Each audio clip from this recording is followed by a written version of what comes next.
Baik, pada kesempatan kali ini kita akan membahas modul SAP ERP Sales and Distribution, ya, atau sering disebut juga dengan modul SD. Ini di antara fungsionalitas yang terdapat pada modul SD ada sales support, ya, mendukung aktivitas penjualan seperti inquiry, quotation, ya, request for quotation. Kemudian sales itu sendiri, ya, seperti sales order, ya. Kemudian ada shipping and transportation, ya, seperti delivery, picking, ya, packing, ya. Kemudian good issue. Kemudian ada billing, ya, pengelolaan tagihan.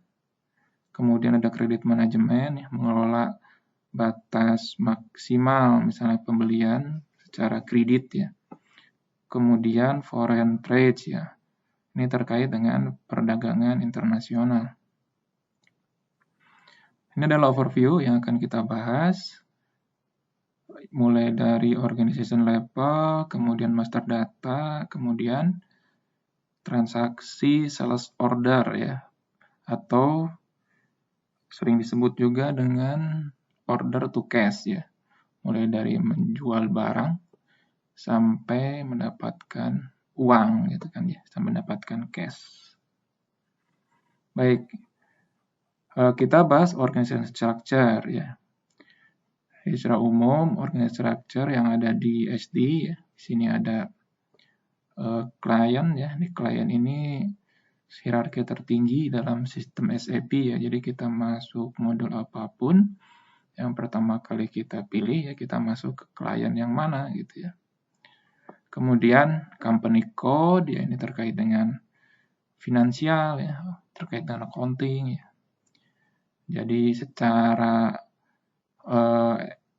perusahaan, ya, ini dilihat sebagai entitas legal perusahaan, ya, yang membuat laporan keuangan, ya, untuk profit and loss, misalnya atau rugi laba, neraca ataupun aliran kas, ya. Kemudian sales area. Nah, ini adalah organization structure yang khusus yang ada di modul SD, ya. Mulai ada sales organization, distribution channel, dan division. Sales organization ini menggambarkan bagian penjualannya, ya. Distribution channel itu menggambarkan bagaimana barang itu sampai ke customer atau bagaimana menjual barang, ya. Apakah lewat retail atau ke distributor ataukah misalnya via online, ya. Ini distribution channel. Kemudian division, ya. Division ini menggambarkan produknya, ya. Apakah misalnya barang, jasa, ya. Apakah barang itu juga produk, apakah produk otomotif misalnya atau spare part, ya. Ya, tergantung dari pengelompokan jenis barang yang akan kita jual, ya. Ini masuk ke division. Kemudian plan, ya. Nah, plan ini kalau di modul SD menggambarkan bagian yang akan mengirim barang, ya. Ya, bagian pengiriman, ya.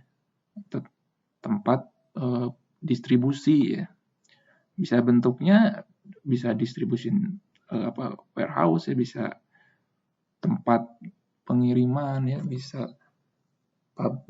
gudang, ya, untuk menyimpan barang yang nanti akan dijual, ya, atau dikirim, ya.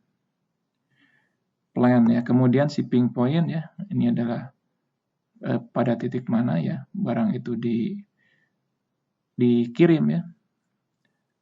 Jadi titik pengiriman, ya, titik pengiriman barang. Kemudian loading point, ya.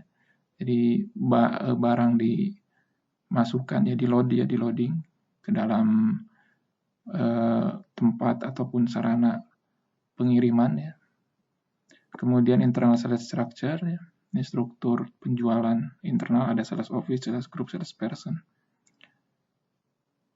Nah, ini menggambarkan struktur sales order processing, ya. Jadi ini nih, client, company code, sales area, ya. Ini client, company code, sales area, dan plan, ya. Hubungannya seperti ini. Jadi ada client, ya, kemudian ada company code, di bawah company code itu ada plan, ya. Nah, kemudian ada sales area. Sales area ini menggambarkan kombinasi antara sales organisasi, distribution channel, dan division, ya. Nah, ini disebut sales area. Nah, sales area ini dipetakan kepada company code, ya. sales organization itu petakan kepada company code ya, kemudian sales areanya ya, sales areanya kepada plan ya, jadi kepada plan. Jadi ketika kita menjual barang ya, kita harus menentukan sales areanya mana gitu kan. Sales areanya mana, barang tersebut ya dijual, kemudian company code-nya ya. Kemudian dikirim ya dari plan yang mana gitu. Seperti itu. Ini ketika kita membuat sales order ya. Kita melakukan penjualan barang. Ini adalah sales structure ya. Nah, yang ini tadi, internal sales structure. Jadi ada sales office ya, misalnya ini dibagi dua, sales office-nya ini ada Western, ada Eastern, kemudian Northwest sales group, ini sales group. Kemudian di bawahnya ada sales person atau penjualnya ya. Nah, ini adalah grup penjualnya, ini adalah kantornya, jadi berisi alamat ya. Kemudian dibagi dua di sini contohnya ya, ada Western, ada Eastern misalnya. Ini adalah struktur ya. Dari distribusi, ada klien, company code, ya, kemudian ada plan, ya. Plan is shipping point, ini loading point, ya. Tadi menggambarkan struktur untuk pengiriman barang, ya. Karena untuk mengirimkan barang, kita harus menentukan dulu, ya, shipping point-nya di mana. Shipping point-nya di mana, ya. Nah, shipping point juga terkait dengan bagaimana barang itu dikirim, ya. Misalnya apakah lewat kereta, ya, atau misalnya ekspres ya, atau misalnya lewat angkutan truk ya. Nah, ini shipping point itu akan menggambarkan seperti itu ya. Kemudian ada loading point ya. Nah, kemudian di titik-titik mana barang itu di loading ya, dimasukkan ya ke sarana transportasinya untuk melakukan distribusi. Baik, itu sekilas tentang struktur organisasi yang ada di sub SD ya. Silakan kalau ada yang mau ditanyakan atau ditambahkan sebelum kita lanjutkan membahas master data.